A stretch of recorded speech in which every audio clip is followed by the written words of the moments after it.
Hello. Joe. What's going on, man?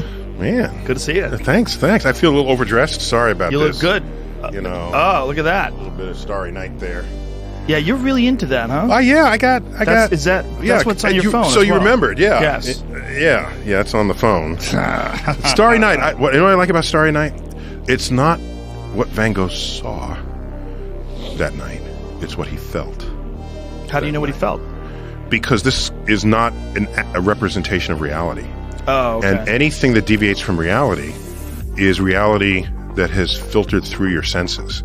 And I think art at its highest is exactly that. If this was an exact depiction of reality, it would be a photograph, and I don't need the artist. Okay. So even photographs that take you to a slightly other kind of dimension as you gaze upon them, it's more than what was actually going on at the time. And that's art taken to the craft of photography. That's why you like it? That's one of the reasons why. Plus, I think it was the very first painting where its title is the background. Think about that. This could have been called, in the full painting, obviously this is a snippet. Town. Yeah. So there's a town there, there's a cypress tree, there's a church steeple. It could have been called Cypress Tree. It could have been called Sleepy Village. It could have been called Rolling Hills. But no, it's called Starry Night. And everything in front of it is just in the way. And how often do you paint something where the title is the background? That's my point. And in this particular case, the background is the universe. And so for me, this was a pivot point in art. And it's 1889, which is recent given the history of paintings and, that go all the way back. So, yeah, there it is. Is that your favorite painting ever? I have to say yes. It has to be. You have a vest and a phone cover. If it's not, what are you doing? And I have 4 or 5 ties that have this painting on them in different ways. Yeah, so I'm all in. I'm all in. What's interesting is that the town is... Wait, have you seen Starry Night in bacon? Somebody did. Dig it up on the screen. Somebody did it in bacon. It was just crazy. Oh, God, how weird. Yeah, That's weird. Yeah. How weird. Go back to the original one, please. What's interesting about the original one is that the town is realistically depicted. The trees are recognizable as trees.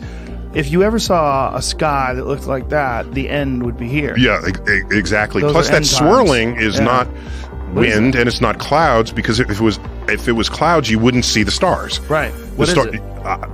It's how he felt. That's all I can tell you. By the way, that is a real evening. So it's not even it's early morning. The crescent moon, when it's that orientation, means this is before sunrise. And that white object lower on the horizon, that's sort of glowy, that's very likely Venus. And that enables us to trace what set of weeks this painting was actually painted. So it's kind of like forensic astronomy. Has anyone done an analysis of like where he must have been? Yeah, it's well known. Yeah, he was in a real place. And so that he didn't pull this out of his ass, right? I mean, it was he painted what he saw, folded into what he felt. Ooh, yeah, heavy. That's how art should be, I think. Yeah. Otherwise, what do you need artists for? Make cool shit. The cool stuff is something that they felt and it came out of them. Yeah. And they feel stuff.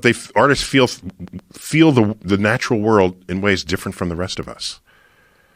And that's why they're artists. Do they, or do they just express it with? Oh, sorry. Yes, they not only skill? we all can feel it, but to be able to express it, that's a whole other talent. Right. Just to capture. And you know what I think about often?